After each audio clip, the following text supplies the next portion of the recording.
Hey, what's happening, gamers? This is just a quick wrap-up of PAX East 2012, day number 3. This morning, our day began with breakfast with one of my colleagues from the game station. That was a lot of fun. We got to know him, and it was a really cool breakfast. But what stuck out to me that was interesting is I'm fearing the whole time that it's going to be like $25 to get in the place, because it says $25 a person for the buffet. And thankfully, they let us sit down and chat while he ate. But I was thinking the whole time that, oh my gosh, I'm going to have to pay for this. And if you're all wondering, the hotel where we stayed at, it was at the beautiful Langham Hotel in Boston.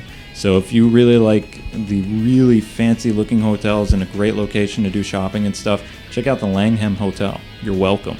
So anyway, what happened after that, we grabbed a taxi and we went back to PAX East, where we had our schedule with Ubisoft today. And we started off with Far Cry, like right around, I want to say 11 o'clock, something like that.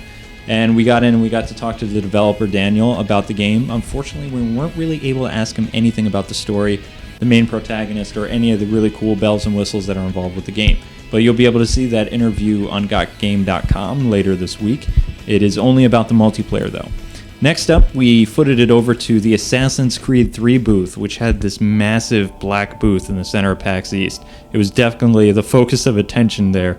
And let me tell you, that really stuck out to me once we actually got in. I got to meet some of the Frag Dolls, who is like the Ubisoft gals, and they're actually their own gamer girl like website. So you guys should check them out. They're really cool, and they were super nice to us.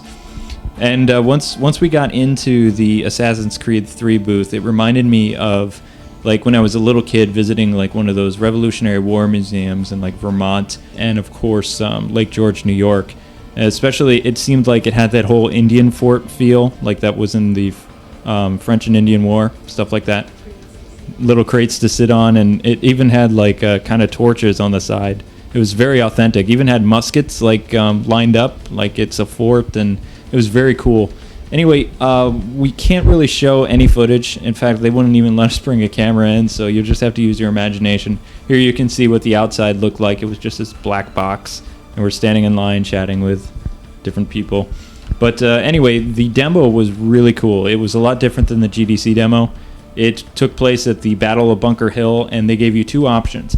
You can either go to the left, which is the stealth path, or you could go to the right and actually join the Battle of Bunker Hill. So in the demo, they chose the right, and we saw cannons exploding, guys lining up, very, definitely showcased what that war was like back then. And of course, eventually the assassin chose the other route, and he went and did some really cool stuff. I saw him like do some crazy kills that are kind of too gory to mention, that involve using a hatchet and just stringing a dude up. But yeah, you can read the full write-up at gotgame.com. It'll be available sometime this week. One of the cool things that I noticed about the game that was very interesting is they have a human shield ability now.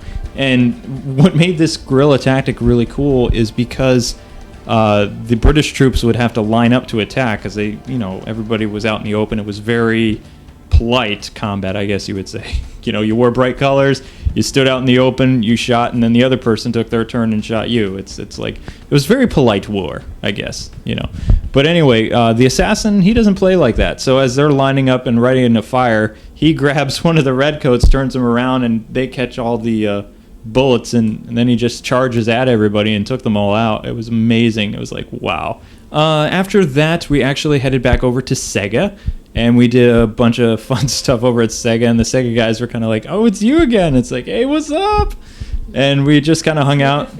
Yeah, Sega. And they were like, hey, I thought you're the Nintendo guy. It's like, I am the Nintendo guy, but you guys, your booth is pretty happening.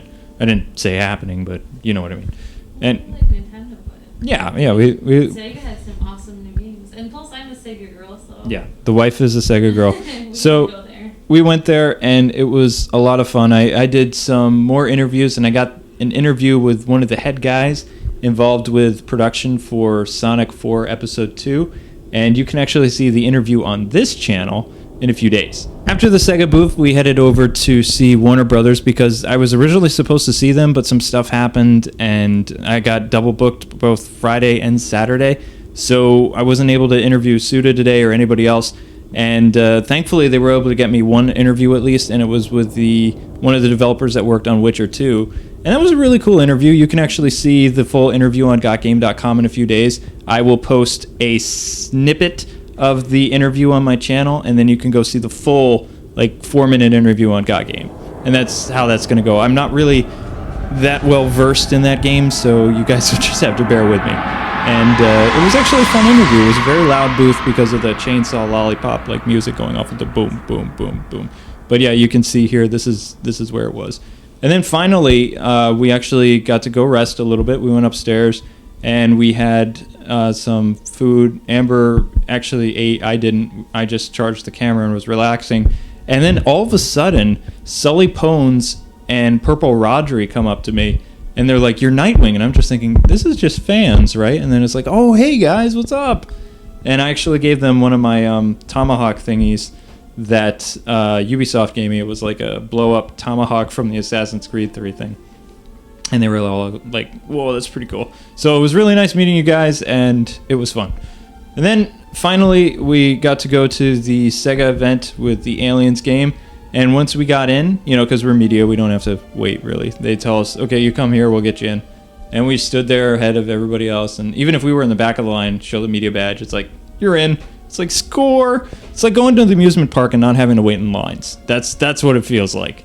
That's how I was able to cover as much as I was able to. But anyway, this presentation, it was really cool, but I had some issues with it because it was too cramped and it was way, way too loud. I was talking to Amber. I was like, next year we need to bring earplugs because it was too loud.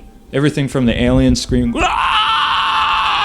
and all this other stuff. It was just, and it was like surround sound too. And I could swear that based on how real the game looked, I really thought I was smelling like some of the putrid smells that the main character was saying. This place smells really bad, because as soon as he said that, it started to smell like really bad in the room. And it's like, I didn't get a chance to talk to anybody, but I didn't see like any fog machine or anything like that in there. Yeah, it's like smell-o-vision. But it was freaky. It was really freaky. And the guy actually almost died in the demo. So he was like, "Oh man," because it... The alien came right at the screen and yeah. was like gonna kill him, and he was like, "Oh my gosh, so scary." Yeah. He was like, "Oh, I'm glad I didn't die." And I'm thinking, "Oh my gosh, she's playing this live?" Yeah. I thought it was pre-recorded. So. Yeah. So anyway, I got to talk to them a little bit off camera after about the Wii U version, and they really couldn't tell me a lot. They just told me that it's coming along, and it's gonna look really cool, and it's gonna look a lot different than a lot of the other stuff that's going to be available on the PS3 and 360. And that was pretty much our day. We went back to the hotel and we got our car, and we came home, and that's where we are now. So please enjoy the videos. Skylanders Part 6 is uploading and will be on our Let's Play channel. And I will catch you this week with even more PAX East coverage. And make sure you go to gotgame.com to see even more stuff that I did. And I hope you all had a wonderful Easter, and I will catch you sometime this week with something new. But right now, I have a back catalog of so much PAX East stuff that I have to get up before I can work on anything else. And of course, my wife is saying I need to sleep because I'm a zombie. Or a vampire. Might be a vampire. Anyway, happy Easter. God bless. Happy gaming. I hope you guys enjoy our coverage, and we are definitely going next year. So till then, bye-bye.